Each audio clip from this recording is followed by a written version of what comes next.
É isso aí, pessoal. Vamos aqui para mais um vídeo da série Bitcoin Básico. Esse é o vídeo número 8. E agora eu vou falar sobre um assunto que eu vejo muita confusão no ar e a resposta para essa pergunta é não sei. Mas deixa eu fazer a pergunta primeiro. Qual é o valor ou quanto vale o Bitcoin na vida real, entre aspas? A resposta, como eu já disse, é não sei. Quanto vale o Bitcoin para você? Me responde aí. Quanto vale para você ter acesso a um dinheiro que, depois que você bota todo o seu patrimônio lá, e digamos que seja um patrimônio bom, não é igual ao meu ou de muita gente aí no Brasil, ou até em vários países ricos, né, que a maioria das pessoas não consegue nem chegar ao outro mês com o salário do mês.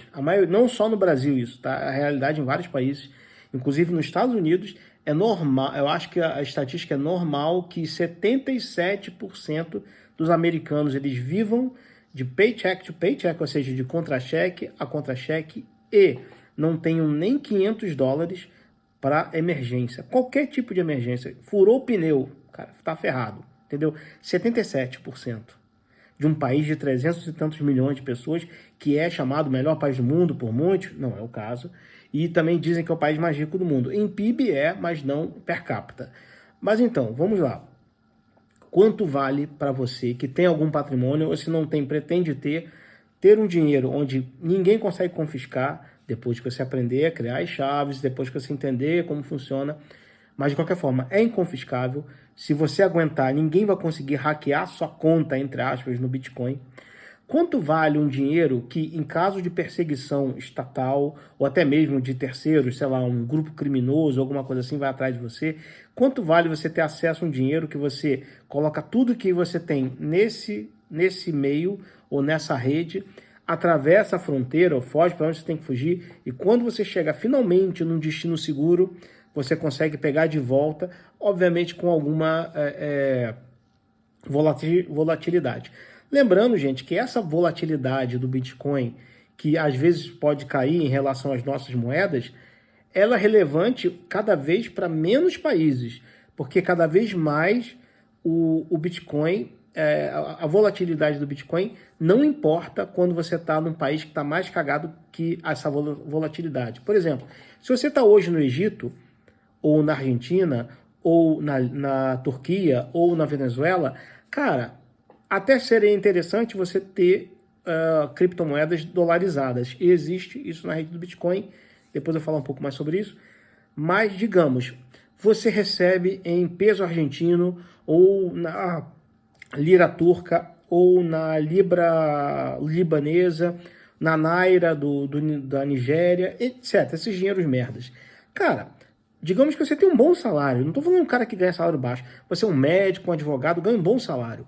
Se você botar metade do seu salário em Bitcoin, mesmo considerando a provável volatilidade para baixo, você concorda comigo que no médio prazo de 4, 5 anos, você teve um ganho, além de você ter um ganho contra a sua moeda, você teve um ganho real até contra dólar? Sim, porque a estimativa é de em torno de, a cada 4, 5 anos, o Bitcoin sobe de valor mais ou menos umas 9 a 10 vezes. Óbvio, a gente não sabe se isso vai continuar acontecendo pelo resto da nossa existência. Dadas as estimativas, né, de várias pessoas, é possível que sim, e é possível que ainda aumente. Por quê? O Bitcoin ele tem uma curva descendente de emissão, ou seja, cada vez menos Bitcoins são emitidos, e a tendência é que, óbvio, né, a adoção cresça. Por mais lento que seja a curva de uso da adoção, a curva de inflação, ou seja, de deflação, na verdade, é maior, é acentuado. Ou seja, o Bitcoin ele cai pela metade a cada 4 anos em caso de subsídio de rede. Ou seja, se você minera o Bitcoin, você ganha cada vez menos Bitcoins para minerar Bitcoin. Então, você vai querer ter, para continuar nesse negócio, você vai querer que tenha um ajuste de preço. Aí você falar, pô, mas é só ninguém pagar. Beleza, se ninguém precisasse usar Bitcoin, né, isso aconteceria.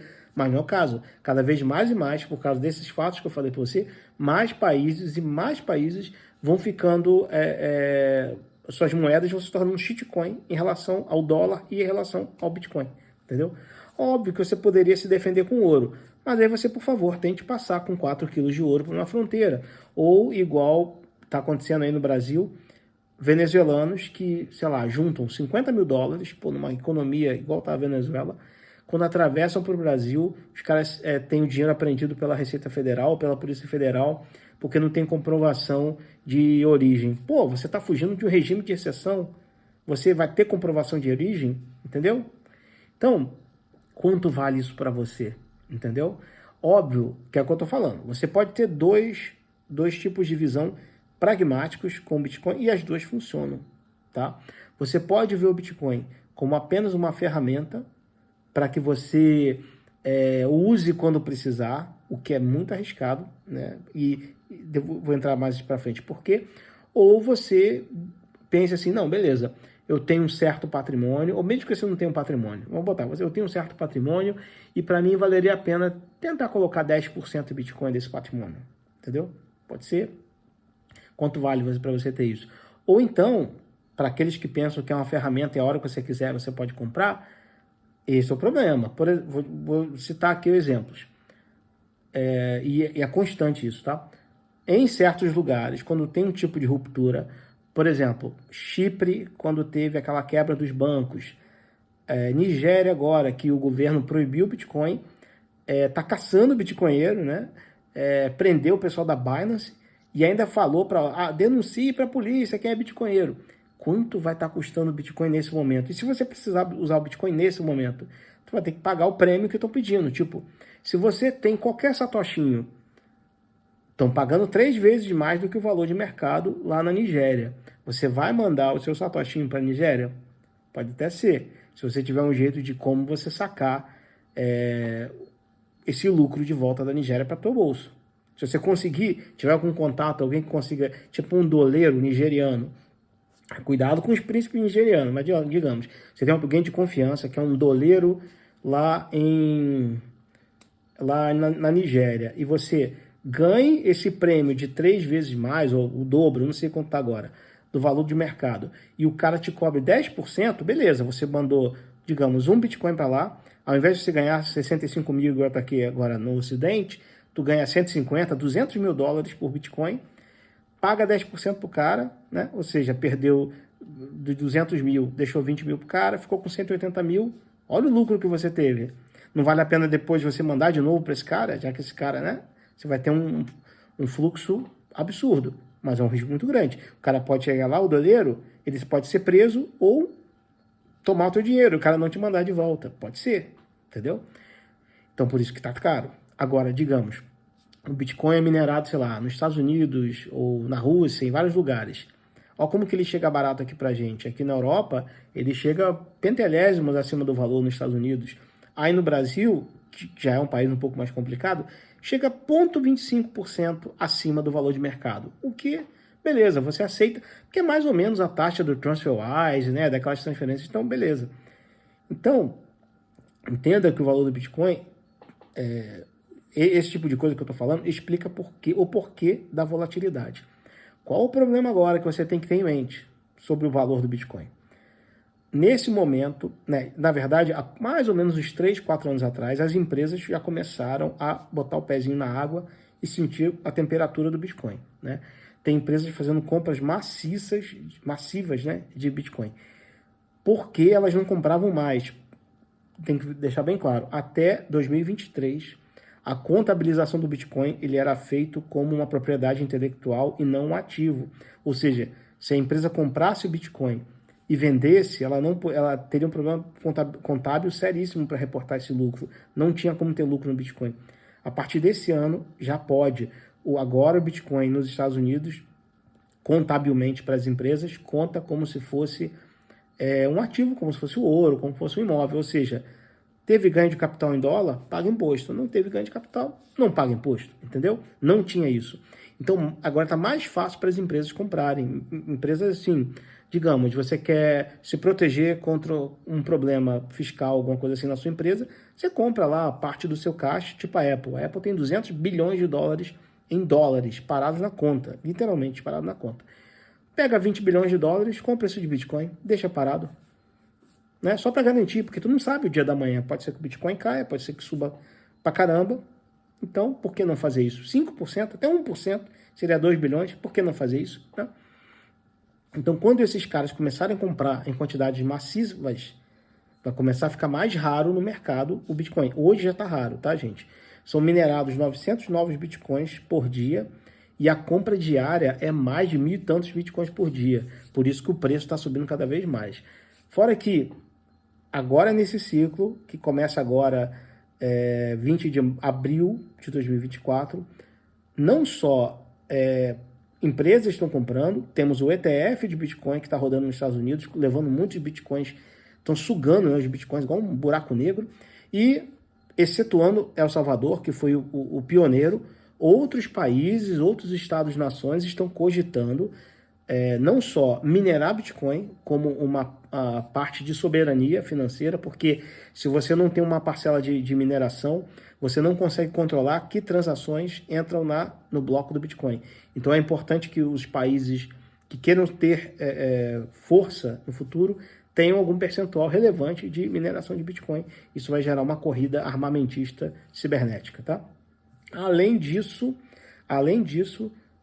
de minerar, eles têm que ter também comprado um Bitcoin. Porque, just in case, né? Imagina, você é o Catar, o Arábia Saudita, Dubai. Por exemplo, não sei se agora é o Oman, acho que o Oman, que está metendo um puta centro de mineração lá, porque eles têm energia barata, vão ganhar dinheiro minerando Bitcoin, mas eles também vão usar esses Bitcoins minerados, usando o excesso, né, de energia que eles tinham lá, que ia para o lixo, ia queimar.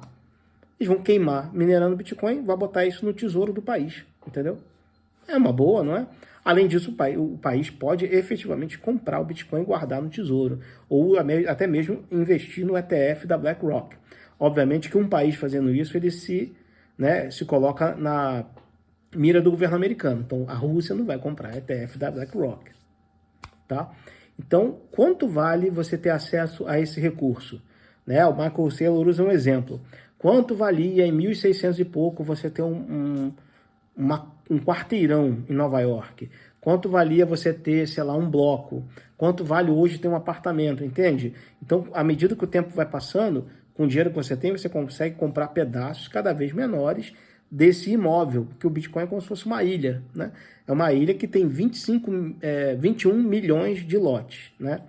Tem gente que você pode quebrar esse lote em pequenos lotes menores, mas o lote inteiro nessa ilha, digamos, o máximo que vai ter é 21 milhões e nem todos estão disponíveis agora, porque de 2034 em diante só vai ter 1% de Bitcoin para ser minerado, 99% já vai ter sido, beleza?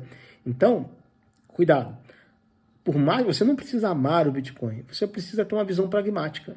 Assim como um investidor não ama ouro ou não ama a ação da Apple, o cara compra porque ele faz a matemática e fala, olha, eu tenho que me expor a Apple, eu tenho que me expor a essa empresa X, eu tenho que me expor a ouro.